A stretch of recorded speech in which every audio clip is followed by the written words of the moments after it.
Alright, I was going over the video from our first game against Fourth Line, and that was the game I was goalie, so obviously we're not going to look at any of the defense because we didn't have to play it because the puck was always in the net. But I did see some things on offense that I think we need to work on, and especially looking at the forecheck, there's some good examples of what we can do, and there's great examples of what happens when we have guys in sync and when we have guys out of sync. So there's kind of there's no system to our forecheck. There never will be. But we're going to have an idea in mind, all right? We have 3 forwards, right? We're always going to have on a forecheck, so when a puck's down here or, you know, in the zone to chase, we're going to have a dog, a fox, and a hawk.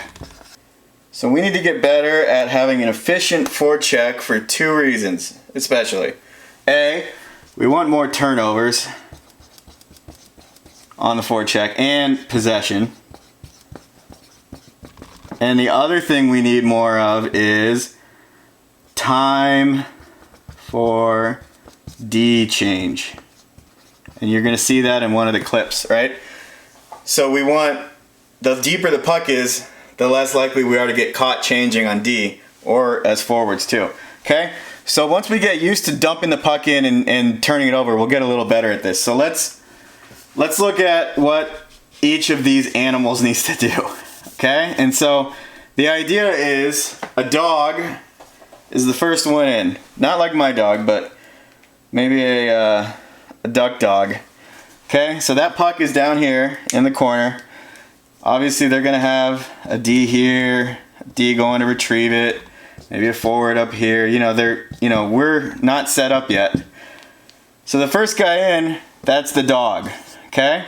He needs to go in there and cause as much chaos as possible. Whether he gets to the puck or not, but he needs to go right at this guy. Not sit here. He needs to go and get that guy and force him, especially since the puck's obviously going to rim around and usually settle back here. So what you want to do is the dog, you're going to go in, and as he gathers the puck, you're going to force him one way or the other, but you're going to go in there, and you basically want to play tag with his stick. If your stick touches his stick, the blades, that means you did a good forecheck. Okay, whether you turned it over or not. So what happens on the other end? So then you have, so basically you're going in there and you're trying to turn this thing over, or at least make him make a bad pass. And you'll see what happens. So if the dog doesn't dog, and he hangs out up here, so he's basically watching this whole thing develop. Well, then this D-man back here, he's going to have all of this space for all of these guys to cycle around to read the whole ice. And he's going to be able to make whatever pass he wants. We come in there hard. We force him to make the first pass he thinks of, whether it's good or not. Okay? So let's put the dog in his good position. So let's say he's down there, right? So what's the next step? We have our fox. And the fox needs to be, the dog doesn't think. The dog sees the ball, goes for it. Puck. The fox needs to think a little bit, okay? Because he's got to read where this guy is going to panic and throw the puck to. Okay? Is it either going to come up the boards here? Usually they're going to try to go to their forehand, whatever. So you're going to want to kind of cheat. You're going to be below the dots, okay? So while we're below the goal line or at the goal line with the dog, we want this guy out here because when this thing pops loose, we need to pounce on it. I guess foxes pounce, that's why it's called that. Okay? So we're going to be around here. We're going to be able to get it over here. We're going to be able to beat whatever D-man gets over here if we pounce it. But you're also not too deep. We don't need that many guys, so we're not too deep where if they do get it past us, we're able to get back. Okay? And so the next step is the hawk. The hawk is in the zone. And you know what hawks do, they hover, right? So the hawk is reading everything, and so hawk is reading too. So fox has to decide quicker, right? Hawk, he's in the zone, and he needs to be that last gap. So something squirts out here, something squirts out here. You've got this, the big angle of view, and you're also not too deep because if they make a good pass out of the zone, we're then 3-on-3 leaving, right? So you don't want to be too deep either way. But you do need to be alert and be waiting for anything going up the boards either way. You need to start skating either way. So you have to pay attention. It's not just being there to be there. Okay, so that's what we want to talk about, and I'm going to show a few examples from that game against Fourth Line because they have guys who will move the puck and they can skate the puck. So if we sit there and we let these D guys skate all the way up and get ahead of steam and then we try to stop them, they're going to blow right by all of us and we're going to put our D in trouble. Okay? But we need to take, these guys are 12-0, okay? So nobody else is beating them, so we need to try to turn over as many pucks as we can, get as many extra chances as we can. So I'm going to show this, and now I'm going to show what you guys are doing, what we're doing, although I was in net for this game, so I was already fucking up enough. And let's go for it. All right.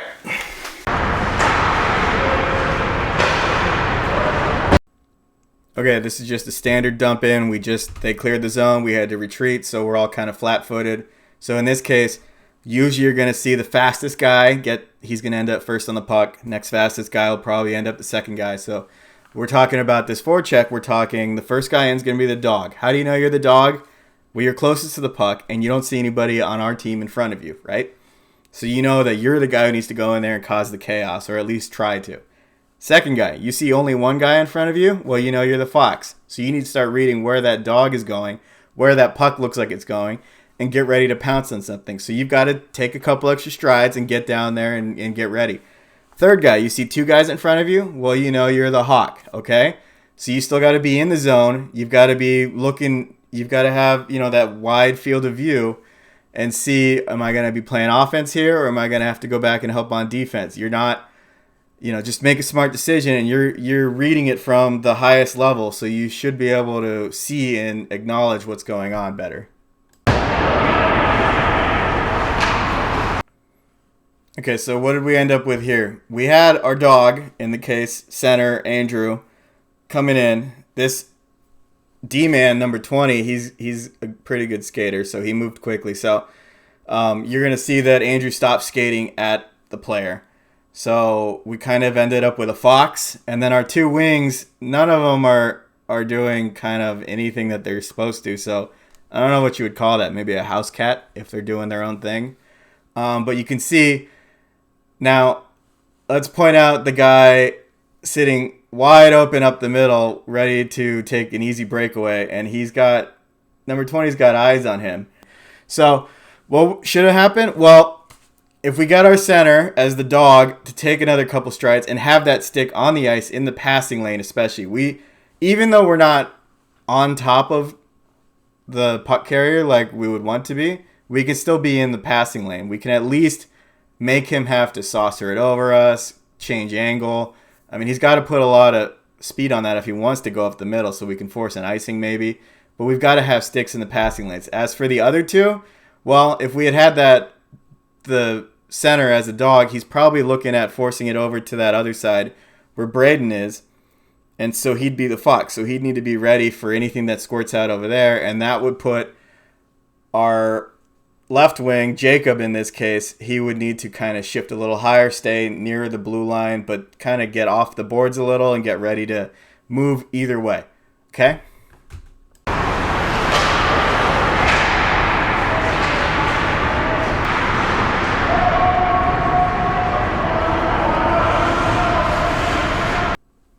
Okay, this is a better example. So we already have 3 levels. That puck kind of came in slowly, and their D-man came back a little slow, so that gave us more time to get on top of them. But you can see, once we get more comfortable with this, we'll be able to be a lot more confident. You can see Sean, when he was coming in, he was looking both ways, trying to get a read on what was going to go. But if we trust that the guys behind us are going to be in the right positions, if we flush this puck out, we can go in harder. Now, he does a good job, which you'll see in the rest of the clip, being the dog, right? But right now, he's playing the role of the fox, which is what most of our guys are doing, which is, not helping right now. So, if we know that we've got guys behind us and we can just trust so we don't have to look behind us, we can dive in there, go in there harder. That guy's in the corner, barely got the puck, okay? So let's watch this. So now, you know that Sean knows that he's going to be the dog. He sees nobody in front of him. Gerald knows he sees only Sean in front of him. So he better come in and be the fox. And he looks, get ready to pounce on something. And now we have Dan on the blue line there in a good position to be the hawk, right? So we're in good shape for this forecheck to maybe get something going. Okay, we're in good shape here. He comes behind the net, and you can see where that D-man is looking. He's looking to the right to try and stay on his forehand, but there's no open teammates over there, okay? Okay, this is perfect. We got exactly what we wanted, right? We kept him from skating it out, nobody to pass to, so he has to turn it out. He goes right into the dog, right? He turns left. So what happens here, it's because most of why this is the case is because we had this hawk, right? Dan up in the right corner in the right position, kind of playing, free safety, keeping, ready to pounce on anything that's out there. Gerald, who's the fox, is in the center, so he should be watching the puck and what's going on between Sean and the puck carrier and see, okay, he's on top of him. Where's this puck going? It looks like it might go into the left corner from the video. We got exactly what we wanted out of the dog. He caused chaos, flushed the puck out. It's now loose in the corner. But our fox started playing defense. He skated with their player instead of reading the play, seeing a loose puck, and pouncing on it. And so what we end up happening is we turn this puck, or we don't turn it over, but we don't cause a turnover. So ideally, here's what happens, okay? At this exact moment, we would have our fox, skating at the puck. He becomes the dog, right? So he's now the closest guy to the puck. So that turns Sean, who was the dog, into the fox. But also, since we're getting this loose puck in the corner on our own, and you have one guy behind the net, you have the other guy turn the other way, we can turn Sean and Dan, who was playing the hawk. They come in. We've got 2 guys against 1, 3-on-1, 3-and-2 for sure, with a free loose puck in the corner, and we can get something out of it.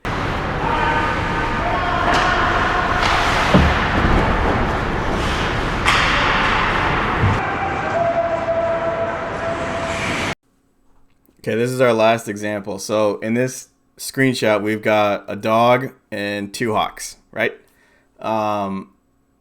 We should only have 1 hawk. So who's going to be the fox? That would be Jacob up there. He needs to come down a level because we're going to have Eric, the dog, down here he's coming straight at the puck carrier, right? So we're flushing this puck out. Now, if we're skating, moving our feet, and we're down 5 or 6 more steps, then anything that flushes out, it's just us. It's 2-on-1, right? And if we got our hawk in the zone, cheating towards the far side at least, so that anything goes around the boards, then we're looking like a better forecheck. Right now, all we're letting Eric, the dog, do is waste his energy. Okay, so if we had our fox skating down and getting ready to get in position, then we're in better shape. So now they worked it up the boards on the side, right? They reversed the play. Eric chases this puck all the way around and causes them to have to hesitate again. We've got our hawk on the blue line, ready for anything there. So if we had our fox at the dots or below, then we're in better shape when this play is forced to reverse, which you're going to see right now. Okay, so because we don't have our dog in this scenario, we lose all the forechecking Eric did. He did corner-to-corner forecheck. So now he's up there going back to play defense. Our centers had changed. So now we have a new center, and he changed close into the play. So we have good positioning for a dog, a fox, and a hawk, right? Ideally, we would have, as the puck comes into that right corner, we would have had our fox. In this case, it's Andrew. Read that. Get ready to pounce on whatever's coming in, but we need that dog in there hard. Okay, remember, the dog is just hustle. There's no strategy to what he's doing. He sees a puck, he gets it. Just like a dog that runs through every bush in the world to get to a tennis ball, okay? So you're going after that puck. It doesn't matter. You caused the chaos. Let everyone else pick up the pieces, okay? Fox needs to read this. So what's going to happen next? Let's watch the next 2 steps because we didn't have a dog that chased. Okay, so because we weren't on top and in the passing lane and, poke checking with the stick and reaching out. He was able to get this pass up there, and because we didn't have our fox on top and ready to pounce, this guy who's receiving the pass is able to corral it and make this move. And now you see, which is also why, study this on the breakout. See where 20 is providing support, and he's going to catch this pass and get out of the zone. So those are 3 examples of forechecking. One showed a very passive forecheck. The next showed a good aggressive forecheck, but we didn't have the help to back it up. And the third example showed a good aggressive forecheck and sort of not very coordinated help. So pretty simple stuff. Obviously, there's the dog. He's all hustle. The fox needs to be down there too and ready to pounce and ready to, catch whatever pops out of what the dog does. And the hawk needs to be ready because whatever we turn over, we're ready to feast and get a good chance. Okay. It doesn't work well when there's doubling up. So 2 dogs, that's a recipe for getting burned the other way. 2 foxes, well, 2 foxes aren't going to produce anything because they're going to have room to skate up, make better passes. 2 hawks, well, that's even worse. That's just giving them a breakout, okay? So we want to make sure that we're hustling. You just have to hustle for a little bit. We got 3 sets of forwards. You got plenty of time to rest, okay? Just get in there, cause chaos, score some goals. We are a good skating team. We're a good passing team when we want to be. And with a couple extra strides here and there, we can be a good scoring team. All right? So let's go after it.